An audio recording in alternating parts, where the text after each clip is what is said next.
New York City, the city that never sleeps. Its lights shine like stars fallen to earth, reflections of dreams and ambition. But beneath the noise and brilliance lies another New York, silent, ancient, and forgotten. A city buried under centuries of concrete, waiting to be remembered. Long before skyscrapers touched the clouds, this was an island of forests and streams. The Lenape people called it Mannahatta, the island of many hills. They lived in rhythm with nature, fishing the rivers, hunting the woods, and whispering prayers to the wind and the water. Then, one distant morning in the 1600s, sails appeared on the horizon. Dutch ships glided across the Atlantic, bringing merchants, explorers, and dreams. They saw opportunity in every tree, every shore, every shadow. In 1624, they claimed this land, calling it New Amsterdam. The Lenape traded trinkets for survival, unaware they were trading their world. Soon wooden houses lined the riverside, smoke rising into the cold sky. Dutch flags fluttered above a colony that grew stronger with every ship. But as trade flourished, the earth beneath remembered the first footsteps that had walked it, years past. New Amsterdam became New York under British rule. Empires changed, but greed remained constant. The streets filled with the cries of merchants, the echo of hooves, the ringing of bells. And beneath it all, tunnels began to form, the arteries of a new civilization. The subway came in the 1900s, carving deep into Manhattan's heart. Yet hidden among the living stations was one that never woke, City Hall Station. A masterpiece of arches, chandeliers, and golden tiles. Now sealed off and sleeping beneath the streets, those who've seen it say it feels frozen in time. Like a cathedral built for trains that never returned. The air hums with a strange quiet, as if the ghosts of engineers still wait for their next departure. But the tunnels go deeper still, older, darker, uncharted. Rumors tell of rooms beneath Grand Central, of secret tracks built for presidents in power. And somewhere in those endless passages, stories are still alive. Yet not all secrets lie underground. Some rest quietly beneath the city's most peaceful place, Central Park. Before the laughter, the joggers, the music, and the green, there was a village here, called Seneca Village. It was a home built by free black families in the 1800s. A place of hope, dignity, and community. They owned land, raised children, built churches, and dreamed freely. But in 1857, progress came knocking.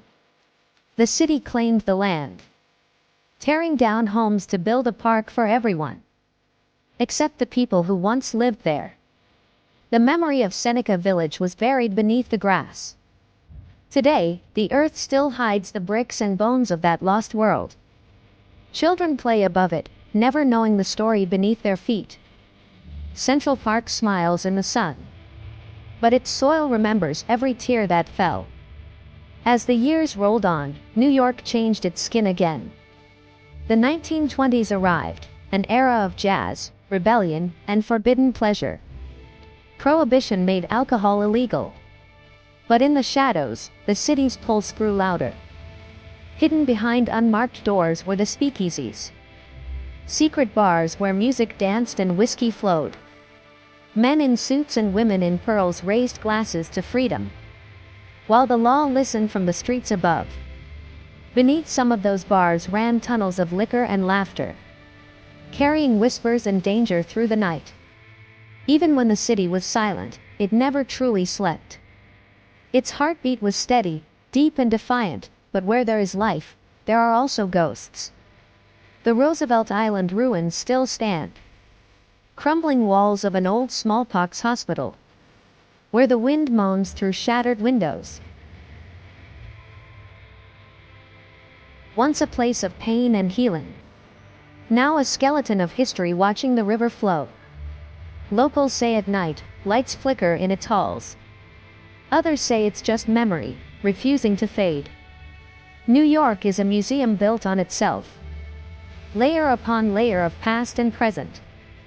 Every brick hides a story. Every alley holds a secret. The Merchant's House Museum still whispers after dark. Mirrors flicker. Footsteps echo. A woman's voice hums softly. A song lost to time but not forgotten. Symbols hide across the city's architecture. The marks of the Freemasons, the secret builders of empires. Their tools carved into stone. Their messages hidden in plain sight. The Rockefeller Center stands tall, filled with coded geometry. The Flatiron Building cuts the sky like a blade, casting a shadow shaped like an ancient symbol. Even the street maps of Manhattan form patterns too precise to ignore. Perhaps coincidence. Perhaps intention. But in New York, nothing is ever entirely by chance. Millions of people walk above a buried labyrinth every day, under the rhythm of footsteps and traffic. The old city still breathes, its heart beating in the dark. At night, when the lights fade and the air hums, you can feel the city's layers shift and sigh. The modern and the ancient touch, like reflections meeting in the same mirror. Every storm washes dust into the cracks of old foundations. Every construction uncovers forgotten stone. Every whisper of wind carries voices from long ago. New York is alive, not just in the present, but in its memory. It remembers the tribes, the traders, the dreamers, the lost. It remembers the laughter in tunnels, and the tears in buried villages. History is not gone here, it hides. It lingers behind doors, beneath pavements, inside walls, waiting for someone to listen again. So the next time you walk these streets, pause for a moment. Look down. You're not just walking on concrete. You're walking on centuries. A city built by hands that have turned to dust, but whose stories still glow beneath the lights. This is not just the story of buildings and bridges. It is the story of ghosts and dreams. New York, the city that never sleeps, because its past is always awake. And if you listen closely, you can still hear it whisper. The hidden history of New York.